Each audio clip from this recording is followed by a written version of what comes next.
আজকে আমি দুপুরবেলা তৈরি করব দেশি পুঁটির ঝাল। এদিকে একটা বাটিতে আমি কেনা সর্ষে ভিজিয়ে রেখেছি ওই দেশি পুঁটি মাছ রান্না করার জন্য। তেল গরম হয়ে গেছে, এর ভিতরে দেবো আমি হাফ চামচের মতো কালো জিরে, আর দেবো চিড়ে রাখা 6টা কাঁচা পাকা লঙ্কা। লঙ্কার কালো জিরাটা ভাজা হয়ে গেছে, এখন এর ভিতরে দেবো কুচিয়ে রাখা পেঁয়াজ। পেঁয়াজটা আমরা একটু ভেজে নেবো, হালকা করে ভেজে নেব, কম আছে আমরা পেঁয়াজটাকে ভেজে নেব। এর ভিতরে দিয়ে দেবো আমি হাফ চামচের মতো লবণ।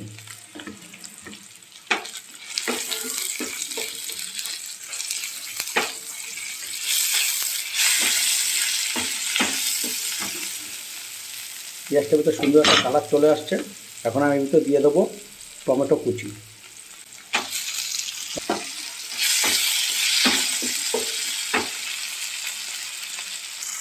পেঁয়াজ আর টমেটো পেস্ট হয়ে গেছে, এখন আমরা এর ভিতর দিয়ে দেবো 1 চামচের মতন হলুদ।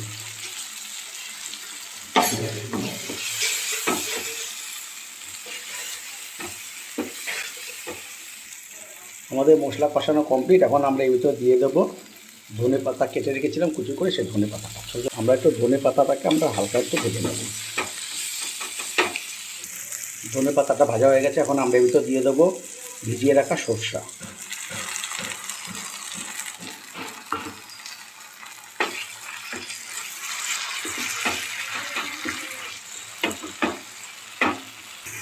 সরষা বাটি ধোয়া জলটা আমরা এর ভিতর দিয়ে দেবো। এর ভিতরে দেবো সামান্য পরিমাণে চিনি। আমাদের গ্রেভি কমপ্লিট, এর ভিতরে দিয়ে দেবো আমরা দেশি পুঁটি মাছগুলো। এই পুঁটি মাছটা কাটাতে আমার 1 ঘন্টা সময় লেগেছে বাজারে। প্রত্যেকটা মাছের গায়ে আমরা মশলাটাকে লাগিয়ে নিই।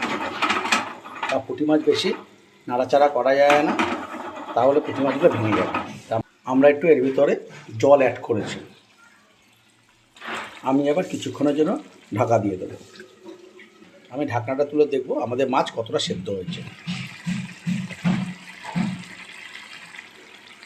মাছ সেদ্ধ হয়ে গেছে, এখন আমি এর ভিতরে দিয়ে দেবো 1 চামচের মতো লাল লঙ্কার গুঁড়ো, স্বাদ অনুযায়ী বা ঝাল অনুযায়ী। দেশি পুঁটি মাছের ঝাল আমাদের কমপ্লিট। আমি একটা পাত্রে তুলে নিয়েছি। আমাদের রেসিপিটা যদি আপনাদের ভালো লাগে, আপনারা অবশ্যই আমাকে লাইক, কমেন্ট এবং সাবস্ক্রাইব করবেন, শেয়ার করতে ভুলবেন না।